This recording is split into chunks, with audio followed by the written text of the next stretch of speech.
Well, I think the results are mixed. We have in East Haven where the priest videotaped the incident and there was arrest, prosecution. Ultimately, there was a prosecution of the responsible people. We have in Norwich a gentleman who videotaped an incident, an encounter with the police. Nothing happened after he complained. We have in New London a gentleman who there's evidence that you see clearly on the video. It was the officer's dash cam that shows him taking a bag of drugs out and dropping it at the scene. That was 3 years ago. He's been complaining and nothing has happened. So I think with the onset of video and technology, it's going to force the law enforcement officers and the responsible offices that are to investigate this to do something. Complaints have been coming in, and unfortunately the verbal complaints didn't get as much mileage as the video complaints, but these incidents still happen. I think it's important that people know you do have the right to videotape an officer in his duties, as long as you're not interfering with the officer. If you're in a safe place, you can videotape the officer in the performance of his duties, and they can't take the camera from you. We have some cases where officers have tried to take cameras and charge people with interfering, but those cases were dropped. The law allows you to video an officer in the performance of his duty as long as you're not interfering. And I think, again, once people are comfortable doing that, the cameras are going to be telling the story more so than any complaints or statements. But again, the key is getting the responsible agencies whose charge it is to investigate and prosecute these people to do their jobs.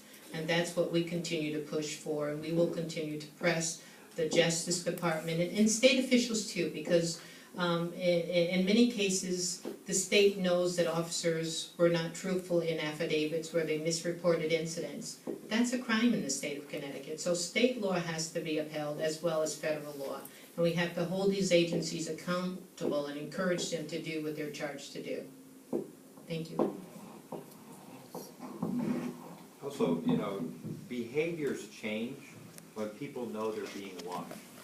So just the act of the cell phone, or just the act of now requiring law enforcement to record information or to hand out a notice that informs people of their rights, it's going to change behavior because they're now knowing that somebody's watching. And I think it's incumbent on all of us in this room and all of us who are participating in this endeavor to make sure that in a year from now we don't let everybody forget about the issue and we go back to what we're doing. Because that's sort of what happened over the last 10 years. We had a law and it worked, and then eventually it sort of wasn't a hot button issue, and so, you know, we have to keep being vigilant. Go ahead, sir. I guess you both sort of touched on what I want to maybe ask a question or make a statement about.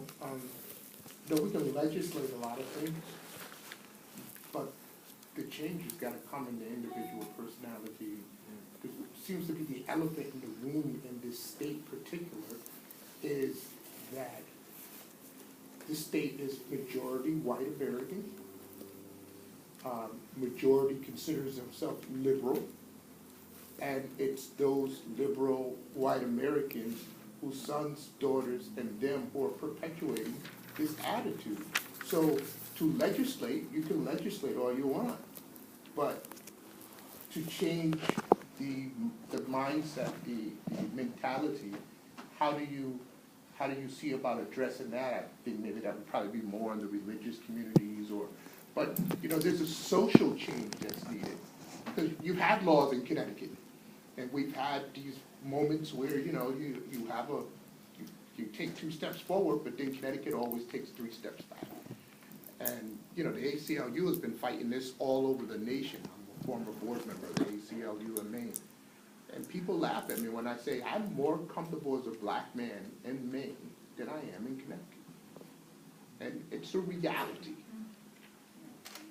So I guess, you know, you have these campaigns, you're running these commercials, but if you put, Dr. Emily Towns says this in her book, the fantastic hegemonic imagination, right?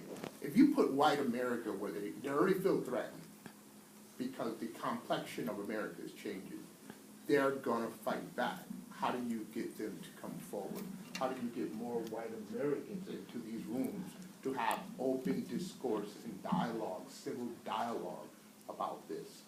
You know, this fear factor is something that's being indoctrinated through our media, through everything which we know. These stereotypes are played out, more and more in television and music and so on and so forth. So how do we address that?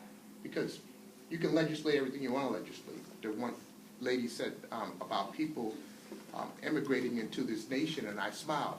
This nation is everybody's immigrants. Everyone is immigrants. And everyone's actually illegal immigrants, because I don't remember none of the native tribes inviting any of these people. So how do we get a real open dialogue, you know, where people are not feeling threatened, but are feeling like maybe we should start discourse, maybe we should bring about real social change? I absolutely agree with you, and I think you're more eloquent than I am. You put it in few words. We have to be honest and sincere that we are inclined as a society to fear the other, to fear the unknown. And I experienced this within the Muslim community firsthand. All you know about Muslims is what you hear on the news. The overwhelming majority of Americans, at least the majority of Americans, more than 50%, they have negative views of Muslims and Islam. That's a reality. That's statistics what show us. Also, statistics show us that the overwhelming majority of those who have negative views about Muslims have actually never met a Muslim in their life. And those who have favorable views of Muslims, somehow they met a Muslim. They just met a Muslim somewhere. Maybe in class or at work or in the mall or in the cafeteria, somewhere. And just by knowing somebody, that fear factor goes way down. That statistics tell us that. So we need to start by saying that there is a problem within us that we need to address. Each and every one of us in our community. Our Muslim community itself is not immune from discrimination and racism within itself. We have to admit that, and we have to stand up as people of faith, as activists, stand up in front of our community and tell them to face this reality. Otherwise, we are not going to eradicate it. I mean, lately, in this fiasco of the government shutdown, the attack on Obama and the level of racism that we saw is ridiculous. The level of Islamophobia. He was called every name in the book. He was called that we have a president that kneels down to Allah. And no one stood up from the left or the right to say this is wrong, it has nothing to do with his economic policies, and it has to stop. Unless we have the courage to stand up and face the reality within us, we can have the best system in the world, the best laws on the land, and we're still not going to be able to overcome that problem. You can't legislate hatred. I want to add it in about you brought it in Maine. I look at it in as that statistic, shelling, Bill who was in jail for all New England. Connecticut has the highest per capita people in jail when it comes to minority. And you could look at it if you Google it in Norm Patty's Connecticut prison population. It's the data that I sent him, shows the graphic. If you live in Enfield or if you live in Springfield, you got 3 times more chance of being in jail in Connecticut than in Springfield, because it's just Massachusetts over there. The problem is, Connecticut is not even, it doesn't have a, when you look at the federal crime statistic, it doesn't have more crimes than the rest of the New England. It's not safe.